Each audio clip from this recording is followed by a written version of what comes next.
The wind tore across the open plain like it had teeth. Dust slammed against the windows of the rattling stagecoach, slipping through every crack and seam. Inside the coach, Clara May Whitmore held her hat with trembling fingers while the wheels bounced over the rutted road. Every jolt traveled straight through her body, shaking loose thoughts she had tried to bury. In the pocket of her coat rested a folded letter. It felt heavier with every mile. Dear Miss Whitmore, if you seek honest work and a quiet life and a man who won't demand pretense, you will find both at my ranch in Willow Creek. Jed Callahan. It was the last line that had made her answer. You don't have to pretend. She had read those words a dozen times on the long train ride west. They had felt impossible then. They still felt impossible now. The coach slowed with a loud groan of wood and iron. When it finally stopped, the driver swung open the door and cold wind rushed inside. End of the line, miss, he muttered. Willow Creek. Clara stepped down into the dirt. The world stretched wide and empty in every direction. Prairie grass rolled across the land like waves. The mountains stood far away, sharp against the sky. The air smelled of dust and sage, and something wild she had never known in Boston. A few men lingered near the small depot building. Their faces were worn by sun and wind. One of them straightened from where he leaned against a fence post. He was tall. Broad shoulders filled his worn coat. His hat cast a shadow across his eyes. Jed Callahan, the man she had agreed to marry. Clara swallowed hard. He walked toward her with slow, steady steps. The ground seemed to echo under his boots. The station master said something in greeting, but Clara barely heard it over the pounding in her chest. She gripped her suitcase like it might shield her from the world. You're Miss Whitmore, the man said. His voice was calm and quiet. It reminded her of a river moving under winter ice. Yes, she answered softly. And you're Mr. Callahan? He nodded once. Jed's fine. Silence stretched between them. The wind tugged at Clara's veil and blew strands of hair across her cheek.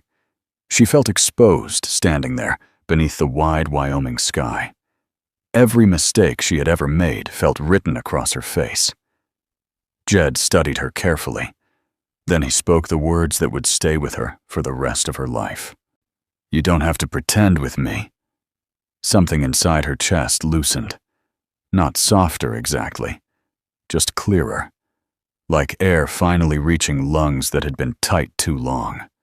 Clara looked away quickly, embarrassed by the tears gathering in her eyes. I'm not pretending, she whispered. Jed tipped his hat once. Good. He took her suitcase from her hand before she could protest. The sudden loss of weight made her feel strangely unbalanced. Ranch is a few miles out, he said. Want wagons round back. They rode mostly in silence. The wagon creaked along the trail while the horses snorted and pulled against their harness.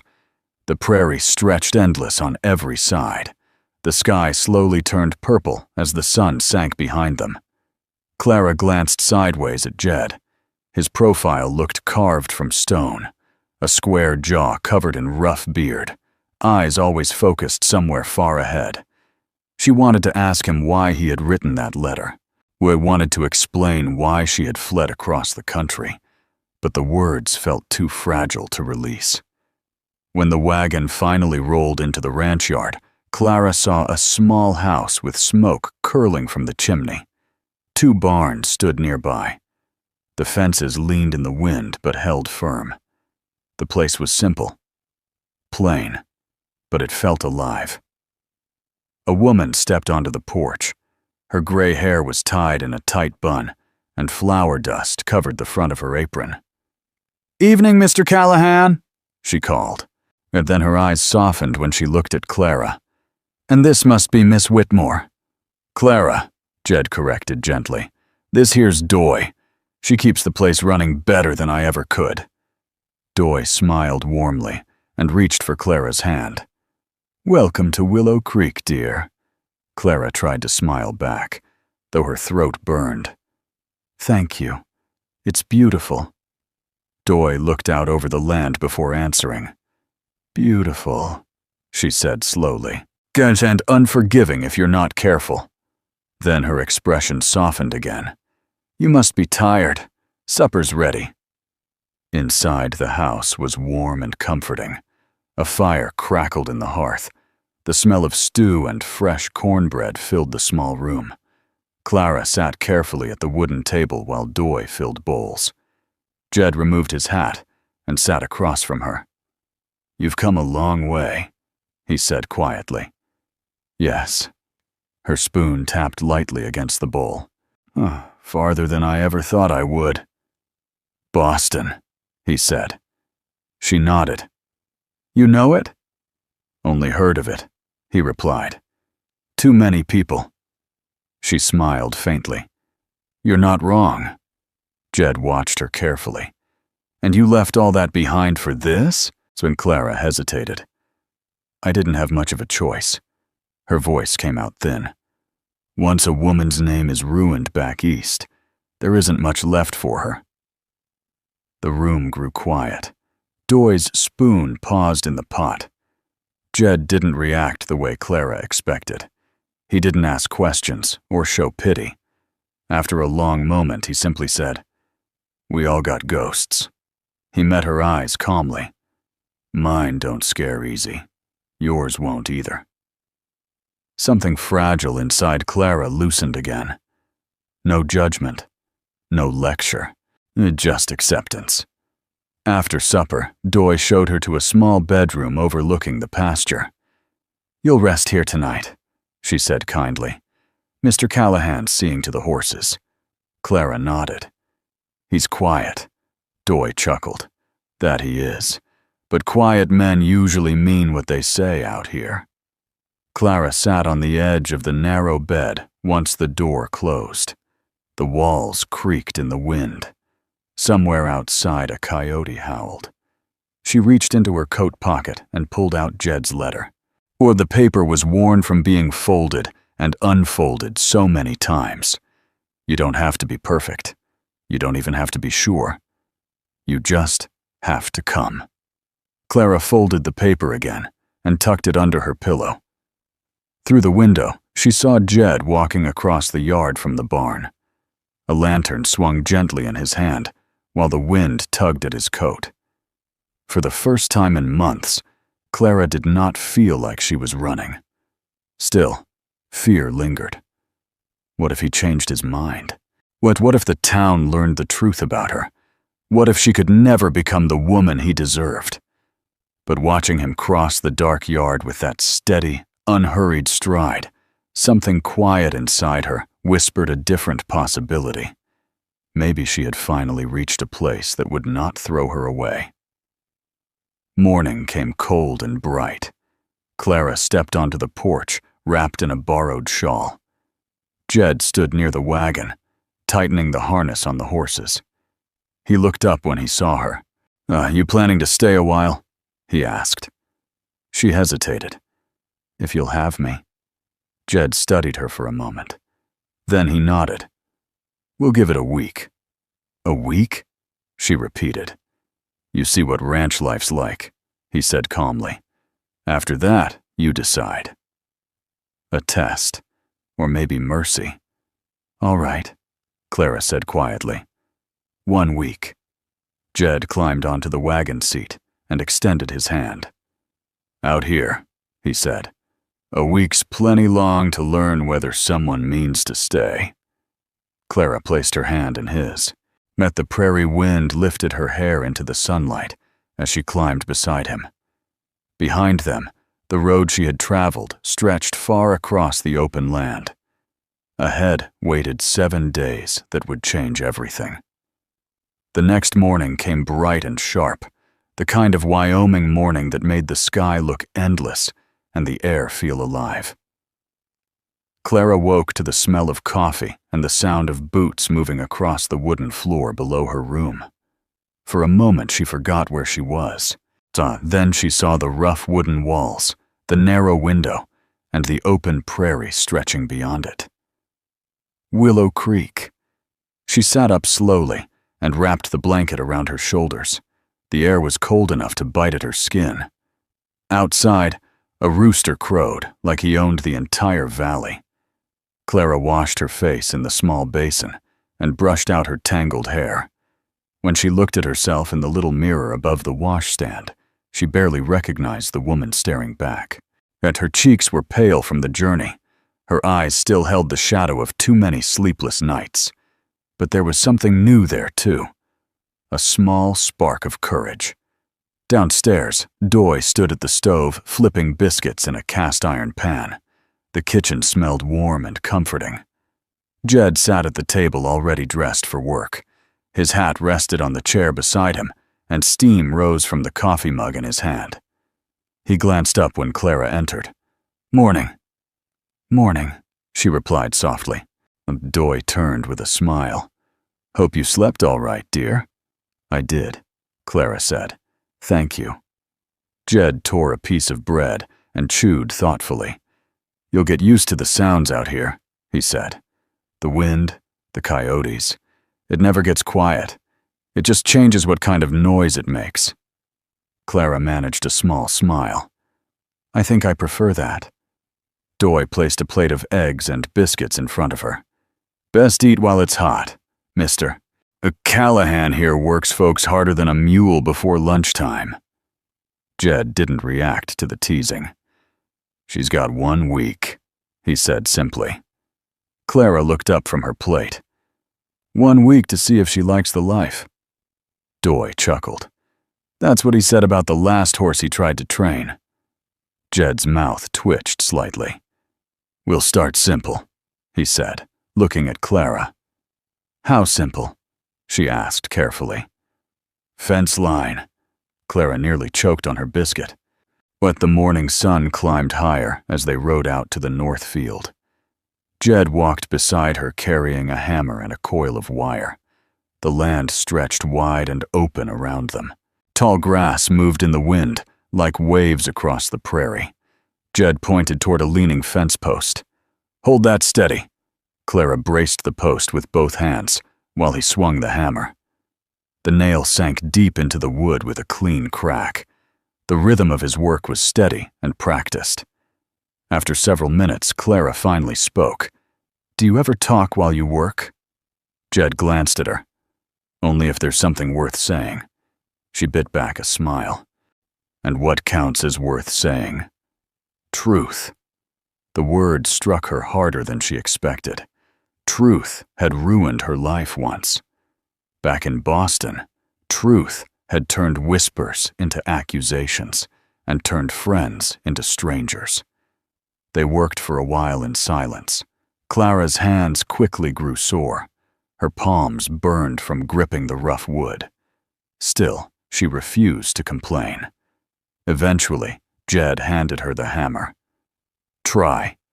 She lifted it awkwardly and swung, and the hammer missed the nail completely and smacked into the post. Jed didn't laugh. He stepped behind her and gently adjusted her grip. "Like this," he said quietly. His hands were warm and steady, guiding hers.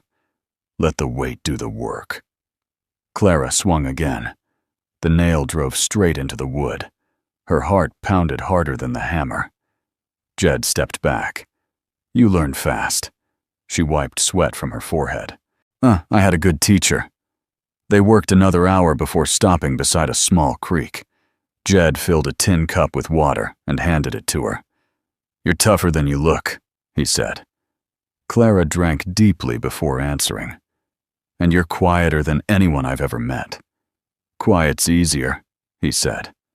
"Why?" "People fill silence with lies." She studied him carefully. "Do you think I'm lying to you?" Jed met her gaze. "No." He paused. "But I think you've had to lie to survive." Clara looked down at the creek water sliding over the rocks. He was right. She had lied about being fine. Lied about forgetting. Lied about not caring what people thought. "You don't know me," she whispered. Jed shrugged slightly. No, but I know the look of someone running from ghosts. His voice softened. Truth doesn't scare me, Clara. I've lived through worse. She swallowed. Maybe someday I'll tell you. Jed nodded. You'll know when you're ready. That evening, Clara sat near the fire while Doy washed dishes at the sink. Outside, Jed paced slowly across the porch boards. He's not a hard man, Doy said quietly. Just one who's seen too much. Clara nodded. He's kind, though. Most folks don't notice that right away, Doy said. Clara hesitated before asking another question. Why did he write that letter? Doy paused with her hands in the dishwater. He told me he wasn't looking for pretty words. She dried her hands slowly. He wanted someone who could stand the wind without breaking. Clara felt her throat tighten. Maybe he made a mistake choosing me. Doy laughed softly. Honey, every good thing starts with a mistake. The door opened, and Jed stepped back inside. Storm coming tomorrow, he said. Clara looked up at him. Do you ever rest? Sometimes, he replied. But I'm not good at it. She smiled slightly. Neither am I. Jed studied her for a moment. Then we'll both have to learn. The next morning, the wind arrived before the sun. Clara wrapped a scarf around her neck as she stepped onto the porch. Frost coated the ground like thin glass. Jed stood near the barn preparing the wagon. Cold one, he said. Clara climbed onto the seat beside him. Where are we going today? South Fence, she sighed. I suppose I'll be helping again. You said you were staying the week. The wagon rattled along the trail as the land rolled by in long waves of grass. When they reached the broken fence line, Jed climbed down and handed her the wire spool. You hold that. She crouched beside the post while he dug a new hole. The work was harder than anything she had done in her life.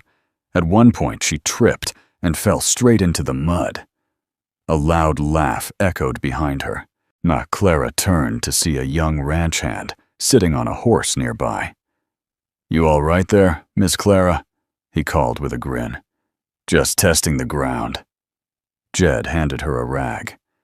You get used to falling, he said calmly. As long as you get back up. The young man jumped off his horse. Name's Elias, he said. Been working here 2 years. Clara brushed mud from her coat. Nice to meet you. Elias looked between her and Jed with amusement.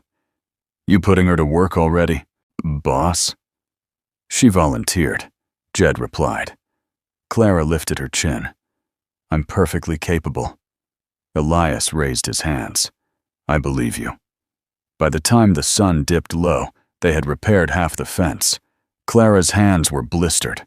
Her back ached. Her boots were caked with mud. But she had done it. That evening, Doy rubbed a warm salve into Clara's raw palms. You don't have to prove yourself in one day, she said. I just wanted to show I belong here, Clara admitted. Doy smiled gently. You belong because you came. Later, Clara stepped onto the porch where Jed leaned against the railing, watching the dark fields. You did good today, he said. I was a mess, she replied. You didn't quit. She studied him carefully. Why do you care if I quit? Jed didn't answer right away. Finally, he said quietly, because I know what quitting looks like. The wind moved across the prairie in long whispers. Clara stood beside him, staring into the darkness.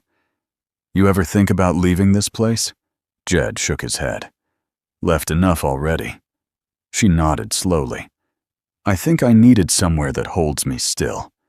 Jed looked at her. Then stay longer than a week. Clara met his eyes. I might.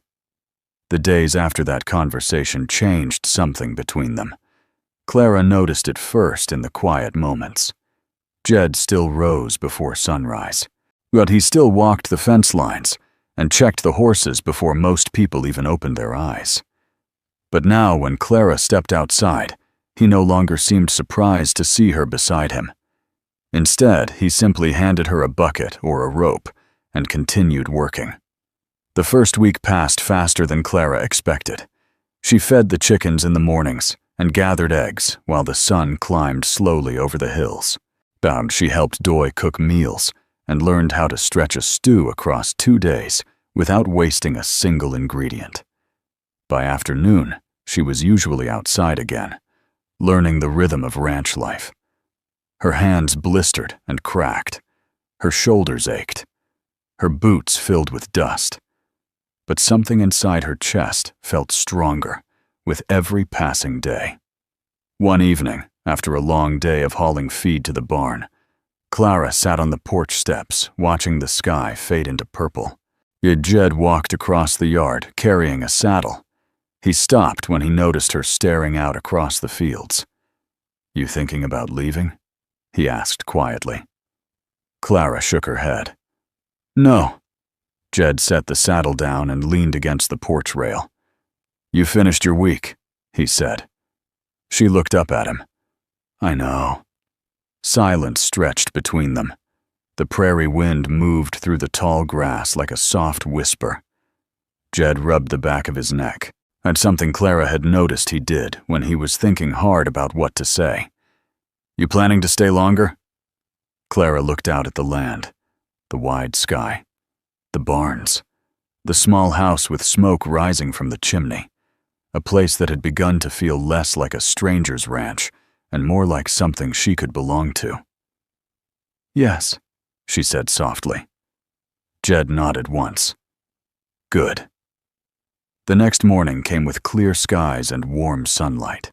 But Clara was hanging laundry beside Doy when Jed walked out of the barn. He looked different somehow. Not nervous exactly, but focused. "Clara," he said. She turned toward him. "Yes?" Jed walked across the yard slowly. "I've got something to say," he said, "and I'm not a man who likes repeating himself." Clara felt her heart begin to race. He stopped a few steps away from her. "I've watched you these past days," he continued. "Watched you fall in the mud. I watched you swing a hammer like it was twice your size." Clara laughed nervously. "I remember." Jed stepped closer. "I've watched you keep going even when things were hard." He paused before continuing. "And I've realized something." Clara held her breath. "It isn't about where you came from," he said. "It's about what we build from here." He reached out and took her hand. His rough fingers wrapped around hers gently. "I don't care about your past." "Clara." Her eyes filled with tears. "All I care about is whether you'll stand beside me." The wind rustled through the cottonwood trees. Clara's voice trembled. "Are you asking what I think you're asking?" Jed nodded once. "Yes." Her heart pounded. She had traveled across the country to escape shame and judgment. She had expected suspicion, distance, cold politeness. Instead, she had found a quiet man who asked for nothing but honesty. "Yes," she whispered. "Yes, I will." The wedding happened that same afternoon. There were no fancy decorations or large crowds, just 4 people standing beneath the cottonwood trees in the front yard. Clara, Jed, Doy, and Elias, who arrived wearing his best vest and looking far more serious than usual. Doy held a worn Bible in her hands. Jed wore his cleanest shirt and polished boots. Clara had pinned her hair back with a ribbon, Doy found in an old sewing box. When the moment came for vows, Jed cleared his throat. "I'm not much for speeches," he said, "but I promise you this." He looked straight into Clara's eyes. "You'll never have to pretend with me." Clara smiled through tears. "And I promise," she said, "to stay." Doy closed the Bible with a soft smile. "Well then," she said, "I believe that makes you husband and wife." Elias tipped his hat. "Well, I'll be damned," he muttered. Jed Callahan finally got himself married. They celebrated with stew and cornbread under the trees. The meal was simple, but Clara had never felt more at home in her life. Later that evening, she unpacked the last of her belongings in the bedroom upstairs, her dresses folded neatly into the drawers, her journal placed beside the bed. Jed's letter rested on the nightstand. It was no longer a lifeline. Now it was a memory. Then she stepped outside onto the porch, where Jed sat in a wooden chair watching the sunset. He handed her a mug of tea without saying a word. The sky glowed orange and gold across the prairie. "Do you ever think about what would have happened if I hadn't answered your letter?" Clara asked. Jed leaned back in his chair. "Sometimes." "And?" He shrugged. "I'd still be here." Clara smiled. "And I'd still be running." Jed glanced at her. "You're not running anymore." "No," she said softly. "No, I'm not." Weeks passed. Clara learned every corner of the ranch. She fed the livestock in the mornings, helped mend fences, cooked meals beside Doy. In the evenings, she sat on the porch with Jed watching the sky change colors over the hills. One quiet night, Jed handed her a small wooden box. "What's this?" she asked. "Found it in the attic," he said. Clara opened the lid.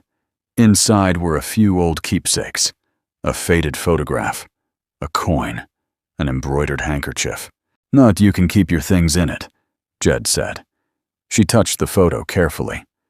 "Your brother?" she asked. Jed nodded. "Matthew." "What happened to him?" "Fever during the war," Jed said quietly. Clara closed the box gently. "I'm sorry." Jed didn't reply, but he reached for her hand and held it. Months passed. The ranch settled into a rhythm. Clara's laughter came easier now. Her steps were stronger. One morning, while helping Doy in the kitchen, Clara suddenly felt the room spin. She grabbed the table for support. "You all right?" Doy asked. Clara nodded slowly. "Just dizzy." Doy watched her carefully. "You been feeling sick lately?" "Sometimes." "And tired?" Clara hesitated. "Yes." Doy smiled knowingly. "When was your last cycle?" Clara's eyes widened. "Oh." The realization settled slowly. That night she lay beside Jed, listening to the quiet rhythm of his breathing. Her hand rested lightly against her stomach. The next morning she found him outside near the barn. "Jed," she said softly. He turned toward her. "What's wrong?" Clara took a deep breath. "I think we're going to have a baby." Jed stood completely still. "You sure?" "Not yet," she admitted, "but Doy thinks so." Jed stepped closer. "How do you feel about it?" Clara placed his hand gently over her stomach. "Like we're building something." Jed exhaled slowly. "Then we'll build it right." Winter came early that year, and the first snow fell quietly across the ranch. Days grew colder. The wind howled across the prairie. One afternoon, a terrible storm rolled across the valley. Rain poured down in sheets. The creek overflowed its banks. Jed rode out with Elias to move the cattle to higher ground before the flood could trap them. Clara waited by the window all afternoon. The storm raged harder with every passing hour. By sunset, she could barely see the barn through the rain. Finally, she heard hooves outside. She rushed to the door. Jed stumbled inside, soaked and exhausted. Clara threw her arms around him. "You could have died out there," she whispered. Jed smiled weakly. "But I didn't." They sat together by the fire while Doy wrapped blankets around him. Later that night, Clara leaned her head against his shoulder. "You always try to carry everything yourself," she said. Jed stared into the flames. "I'm used to it." "You don't have to anymore," she said softly. Weeks passed. The storm damage slowly faded as spring returned to the land. Grass grew again. The creek settled back into its banks. Then, one warm afternoon, Clara felt a small movement inside her belly. She gasped. Jed looked up from repairing the fence. "What is it?" "The baby," she said breathlessly. "I think it just kicked." Jed walked over and placed his hand gently against her stomach. After a moment, his eyes widened. "There it is," Clara laughed through tears. "It's real." Months later, after another long storm had passed, Clara felt a sharp pain while standing on the porch. Doy looked up immediately. "It's time," she said calmly. Jed nearly tripped over himself, rushing across the room. The fire burned bright in the hearth, while Clara labored through the night. Jed never left her side. At dawn, the cries of a newborn filled the house. Doy wrapped the baby carefully in a blanket and handed him to Clara. "A boy," she said softly. Clara held the child close against her chest. Jed leaned forward and kissed her forehead. They named him James. Not after anyone from the past, just a name that belonged to him. Life at Willow Creek continued. The fences were repaired. The fields grew green again.